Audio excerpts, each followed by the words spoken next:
BJP party నాయకులు కూడా, అప్పటి ప్రధాన ప్రతిపక్ష నాయకులు కూడా చెప్పారు కదా, అంటే మీకు తెలంగాణ రావడం ఇష్టం లేదు కదా, కాబట్టి దయచేసి కల్వకుంట్ల తారక రామారావు గారికి తెలంగాణకి ఏం సంబంధం లేదు. మేము కూడా పేరు మార్చుకుంటున్నాం. టీఆర్ఎస్ అంటే ఇక తెలంగాణ రాష్ట్ర సమితి కాదు, తెలుగు రాష్ట్ర సమితి. మీ దగ్గర కూడా వస్తున్నాం తొందరలో, మీ దగ్గర కూడా వస్తున్నాం, తప్పకుండా తొందరలో వస్తున్నాను. ఒకవేళ ఆ పని చేయాల్సి వస్తే నేను నా కాన్ఫిడెన్స్ కూడా ఇచ్చుకున్నా. ఇప్పటికే నేను ఖచ్చితంగా భీమవరం నుంచి పోటీ చేస్తాను.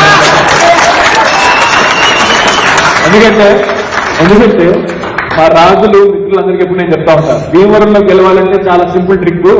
ఎప్పుడు చెప్తుంటారు, ఏం లేదు కోడి పందాలు లీగలైజ్ చేస్తామని చెప్తాను. ఆయన తెలంగాణ రాష్ట్రంలో పోటీ చేయడం కన్నా పక్క రాష్ట్రమైనటువంటి ఆంధ్రప్రదేశ్ రాష్ట్రంలో భీమవరంలో పోటీ చేసి అక్కడ కోడి పందాన్ని లీగలైజ్ చేసి గెలిచి అక్కడ మంత్రి అవ్వాలనే వారి ఆలోచన ఉంది. కానీ తెలంగాణ రాష్ట్రం పైన కల్వకుంట్ల తారక రామారావుకి ఎటువంటి సంబంధం లేదు.